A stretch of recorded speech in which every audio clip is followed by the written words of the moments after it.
오늘도 살아계신 하나님의 은혜가 여러분들의 삶 가운데 함께 하시기를 주님의 이름으로 간절히 축원합니다.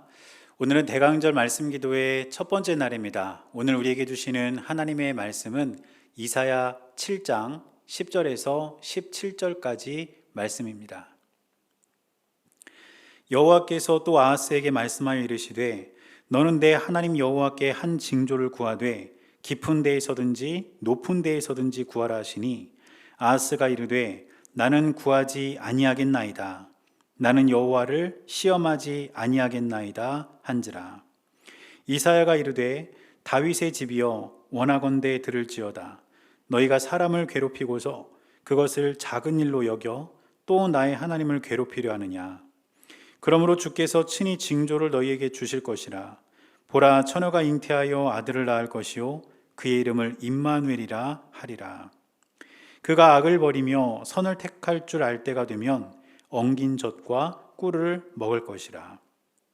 대저 이 아이가 악을 버리며 선을 택할 줄 알기 전에 내가 미워하는 두 왕의 땅이 황폐하게 되리라.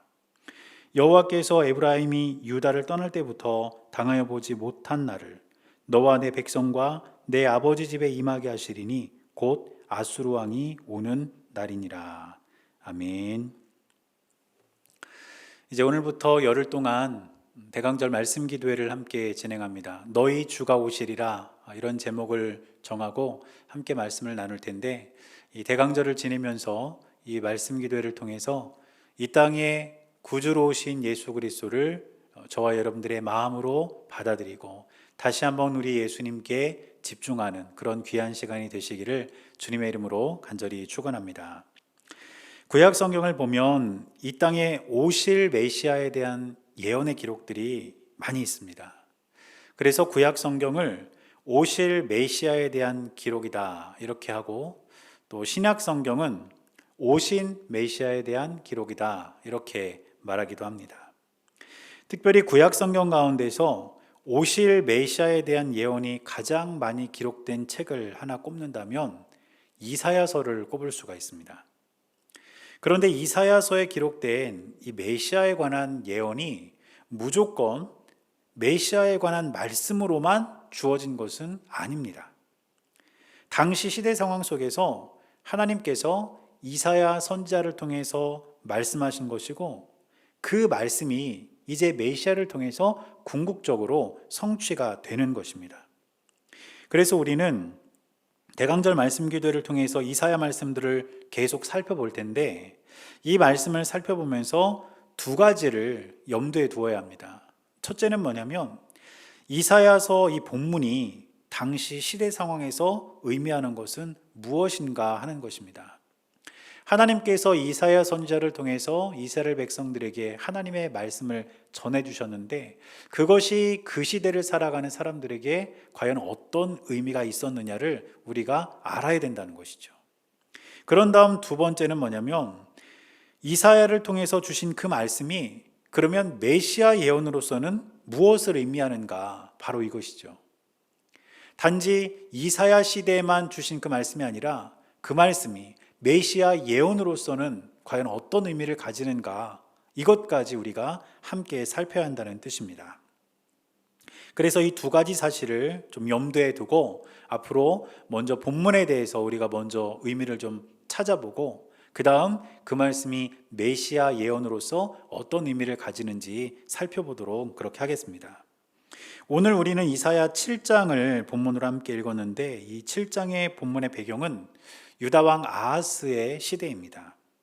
그리고 아람과 북이스라엘이 남유다를 침공한 그런 상황을 배경으로 하고 있는 본문이 바로 오늘 우리가 읽은 이사야 7장입니다. 그러면 우리가 이 본문의 의미를 좀 찾아볼 텐데, 하나님께서는 이러한 상황 속에서 아람과 북이스라엘이 유다를 침공했지만 오히려 이들이 멸망하게 될 것이라고 말씀하셨습니다. 그런 다음 아하스에게 뭐라고 말씀하시냐면 이 사실에 대해서 내게 징조를 구해라, 이렇게 말씀하십니다. 이 말씀이 11절에 이렇게 기록되어 있습니다. 너는 내 하나님 여호와께 한 징조를 구하되 깊은 데에서든지 높은 데에서든지 구하라 하시니. 아람과 북이스라엘이 멸망하는 것에 관한 징조를 구하라고 하나님 말씀하신 것이죠. 그런데 아하스는 이러한 하나님의 말씀을 들은 다음에 하나님께 징조를 구하지 않겠다고 말합니다. 바로 밑에 있는 12절을 보면 이렇게 기록합니다. 아하스가 이르되 나는 구하지 아니하겠나이다. 나는 여호와를 시험하지 아니하겠나이다 한지라. 하나님께서는 분명히 징조를 구하라고 하셨는데 아하스는 나는 징조를 구하지 않겠습니다. 내가 징조를 구함으로써 하나님을 시험하지 않겠습니다. 이렇게 이야기를 했다는 것입니다. 하나님께 징조를 구하지 않음으로써 하나님을 시험하지 않겠다. 이렇게 말한 아하스가 언뜻 보면 겸손한 것처럼 보입니다. 그러나 이것은 하나님께 대한 겸손이 아니라 오히려 불순종이고 불신앙입니다. 왜냐하면 하나님께서 직접 징조를 구하라고 말씀하셨는데 그 말씀에 대해서 아하스가 순종하지 않았기 때문입니다. 결국 이사야 선지자는 이처럼 아하스가 하나님을 신뢰하지 못하고 불신앙을 저지르고 불순종의 모습을 보이자 하나님께서 친히 징조를 보여주실 것이다 라고 말합니다. 너는 징조를 구하지 않겠지만 네가 징조를 구하지 않아도 하나님께서 징조를 보여주실 것이다.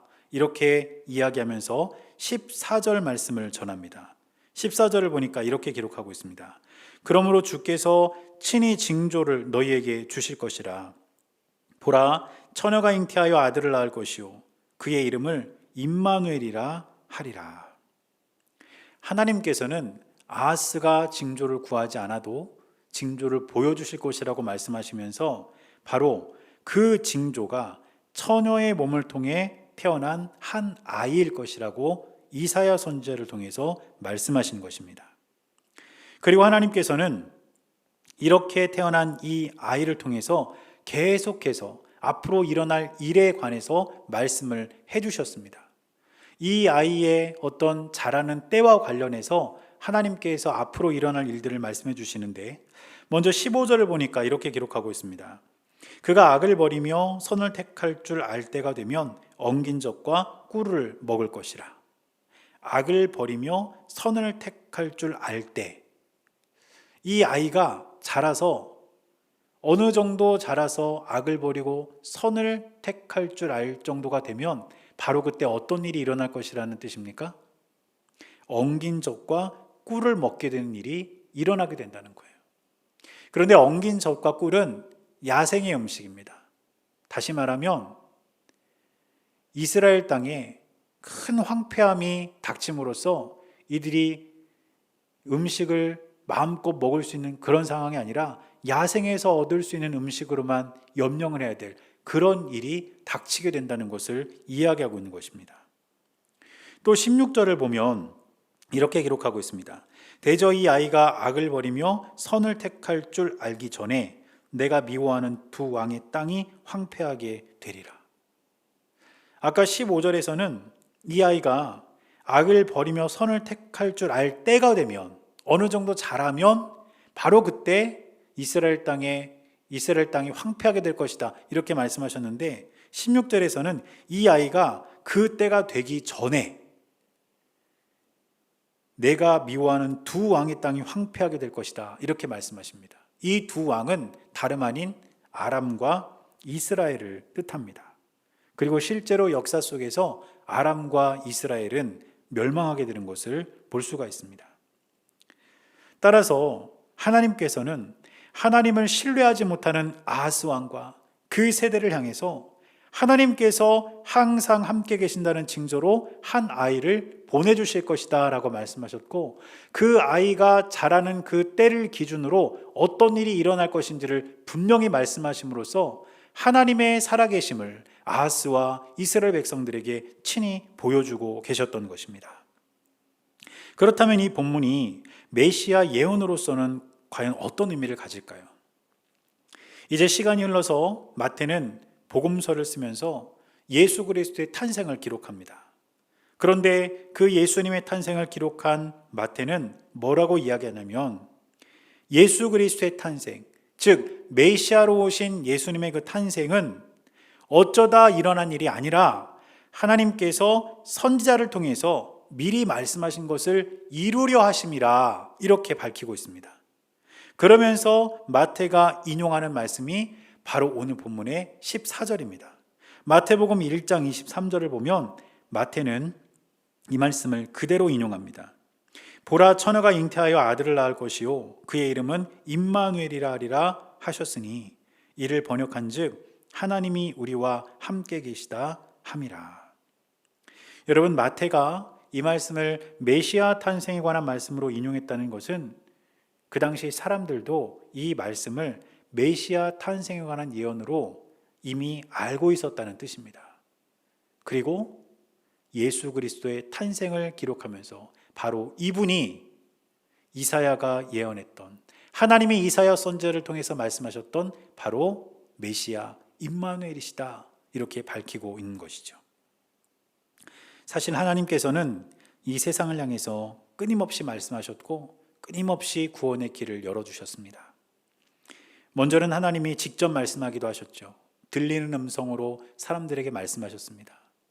그런 다음 시간이 지나서 모세나 여호수아 같은 지도자를 통해서 하나님께서 하나님의 말씀을 백성들에게 전해주셨고, 또 대제사장을 통해서, 그리고 시간이 흘러 이제 많은 선지자들을 통해서 하나님의 말씀을, 구원의 길을 끊임없이 그들에게 전해주셨습니다.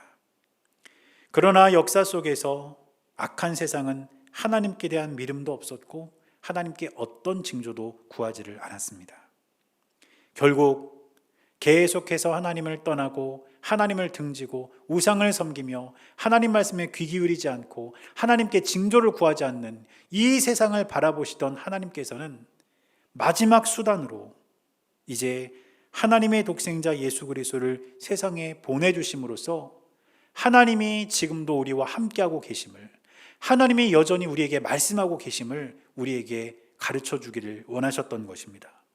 그리고 그 예수 그리스도를 믿는 믿음으로 말미암아 구원받을 수 있는 놀라운 그 길을 우리를 향해 열어주신 것입니다. 사랑하는 여러분, 임마누엘로 이 땅에 오신 메시아 예수 그리스도는 하나님께서 지금도 저와 여러분들과 함께 하신다는 그 사실에 대한 강력한 증거입니다. 이사야 시대도, 예수님이 태어나실 그 시대도, 그리고 우리 시대도 정말 많은 사람들이 하나님을 믿지 않습니다. 또 신앙을 가진 것처럼 보이긴 하나 때때로 많은 신앙인들이 불순종과 불신앙의 길을 걸어가는 것도 우리는 보게 됩니다. 그러나 저와 여러분들은 임마누엘로 오신 아기 예수 그리스도를 우리가 기다리는 이 대강절을 지나면서 지금도 여전히 살아계신 하나님께 대한 우리의 믿음이 더욱더 견고해지기를 원합니다. 그리고 임마누엘, 하나님이 지금도 우리와 함께 하신다는 이 사실을 우리가 결코 잊지 않고 항상 주님과 믿음으로 동행하는 저와 여러분들이 될 수 있기를 축복합니다.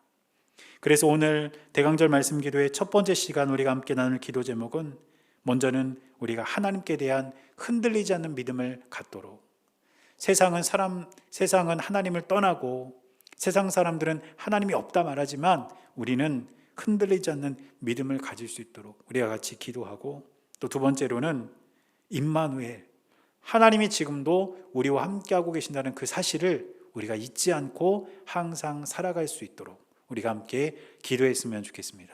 다 함께 기도하시겠습니다.